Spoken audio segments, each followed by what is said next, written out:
Welcome to another presentation of a chapter from my book called The Mysteries of A Course in Miracles.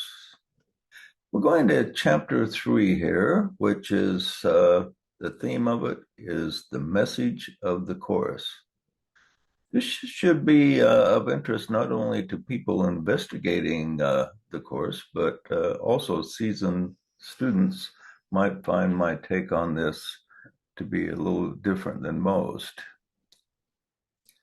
Back in 1980, when I first studied the course, a lot of the profound material in it went over my head. I recognized that it was a revelation of a high order, but at first I saw it as a teaching similar things to other writings I had studied, but just using a different terminology. And what was that? Well, I went through everything the Christian religion had to teach. Then on to all kinds of teachings in the New Age philosophy, and on to theosophy, Eastern religions, and the ancient wisdom of the East. They all teach some version of salvation. For Christians, it is an after-death movement to heaven where you live with God and Jesus. For New Agers, it's all kinds of things, from being picked up by flying saucers to moving to a new dimension, and so on. But for esoteric thinkers, it's freeing ourselves from the wheel of rebirth and going back to our formless source. Then we rest there until we're ready to incarnate into a universe based on principles of illusion, but of a somewhat higher order than before. Then there's others that just think we go to a nirvana, a formless world, and just stay there forever in complete oneness. When I first studied ACIM, I figured it was in harmony with the Eastern teachings of liberation, that we were living in a world of illusion and needed to see true reality so we could finish the schooling here as soon as possible. Then when I studied the course for a second and third time, I began to see differences that set it apart from anything else in the spiritual mainstream. The reason many casual students do not see the main purpose of the book is that the key ingredient of the whole presentation is not given until near the end of the main text. When I first read it, I found it to be in contradiction to everything I had accepted so far, and it caused me to do much additional reflection on the course. And what is this mysterious teaching? The Course teaches that the whole creation of the perceived universe, including all form, time, and space, was a big mistake. And the purpose of the Course is to correct the mistake and take us home to a mysterious heaven where there is no form, no time, no differences, but merely oneness, peace, and bliss. The only teaching I know that comes close to this is some Gnostic teachings that teach that the universe was not made by the Most High, but by a lower being called the Demiurge. Some Gnostics consider this being evil, while others see it as simply misled. Here is the main quote from the Course that caused me to do some thinking. Let us return the dream he gave away unto the dreamer, who perceives the dream as separate from himself and done to him. Into eternity, where all is one, there crept a tiny, mad idea, at which the Son of God remembered not to laugh. In his forgetting, did the thought become a serious idea, and possible of both accomplishment and real effects. Together we can laugh them both away and understand that time cannot intrude upon eternity. It is a joke to think that time can come to circumvent eternity, which means there is no time. So then, according to the Course, the creator of the visible universe was a holy being called the Son of God, with all the attributes and creative powers of God. The Son is composed of all the lives in the universe, including you and me.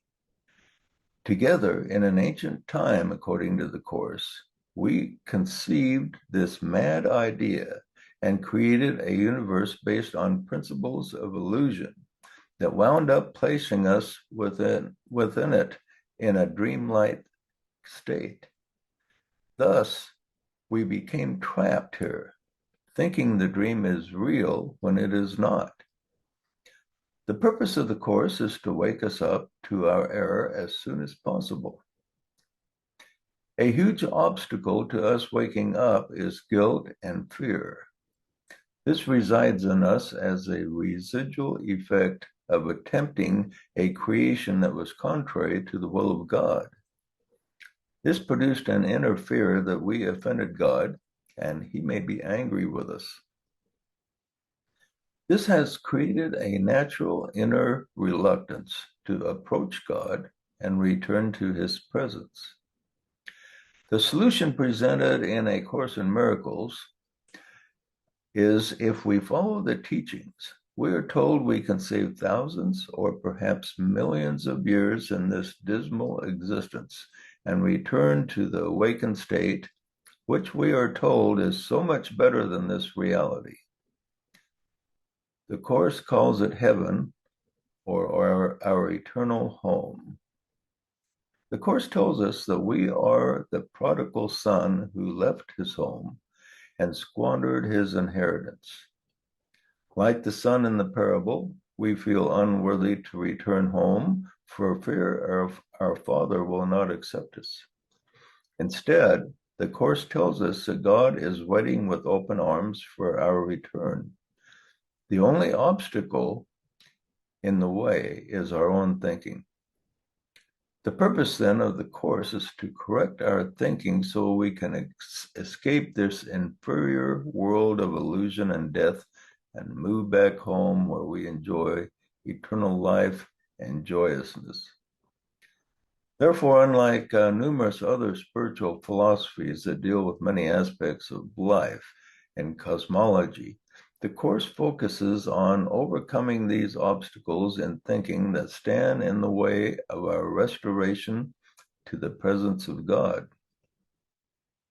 Fortunately, in the process of guiding us in this direction, the Course does make comments now and then, giving hints and details that touches on other mysteries of existence. And we shall be exploring some of these.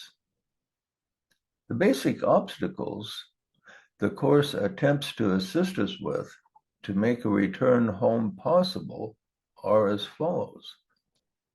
First is overcoming fear. Of all the obstacles in our way, this is the biggest one. And according to the Course, our greatest fear is a fear of God. Because of our apparent rebellion and attempt to make a world that is separate from God's real creation, we have a natural fear that we are an offense to God and would be rejected by him. One of the main teachings of the Course is that this self-deception needs to be realized and transcended. The key to accomplishing this is through the understanding of and sharing of love. Along this vein, the Course says this: perfect love casts out fear. If fear exists, then there is not perfect love. But only perfect love exists. If there is fear, it produces a state that does not exist. The Course makes a number of clever paradoxical statements like this.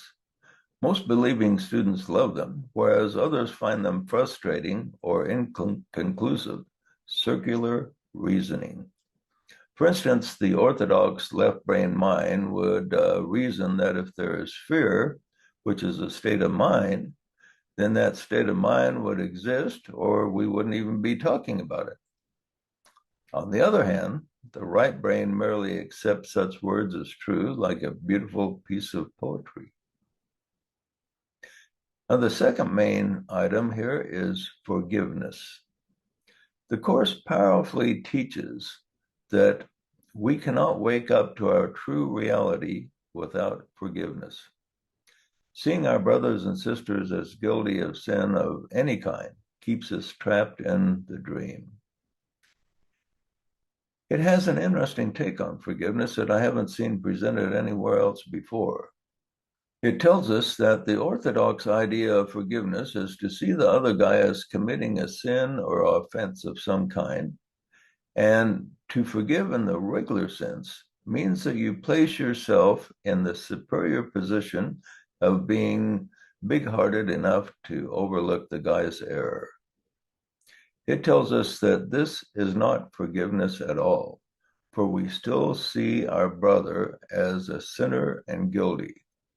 Instead, we just see ourselves as being in a superior position.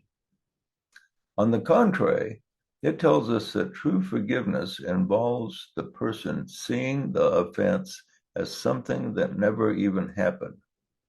If the offense did not happen, then there's nothing to forgive, and your brother is sinless. That's one of the basic messages of the Course. If there is nothing to forgive, then forgiveness is instant and effortless. This seems to be a strange doctrine unless one soaks in its reasoning, which goes something like this. Suppose you have a dream that your best friend and business partner withdrew all the money from your joint account and ran off to Rio with your wife. In the dream, you were so furious that you wanted to kill the guy, not to mention your wife.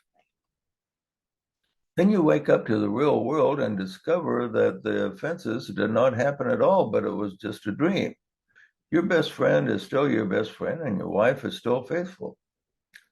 You wipe the sweat off your brow, and you think to yourself, boy, a few minutes ago I wanted to kill them both, and now I love them both as much as ever because nothing ever happened. There's nothing to forgive. It was just a dream.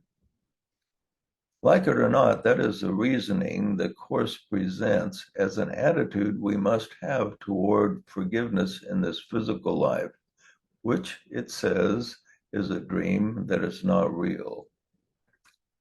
I must say that this attitude is helpful in my life, and I have already used it to a degree before I read the Course.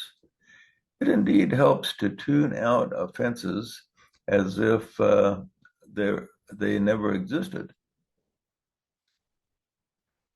Now, the third thing the Course teaches toward liberation is overcoming grievances.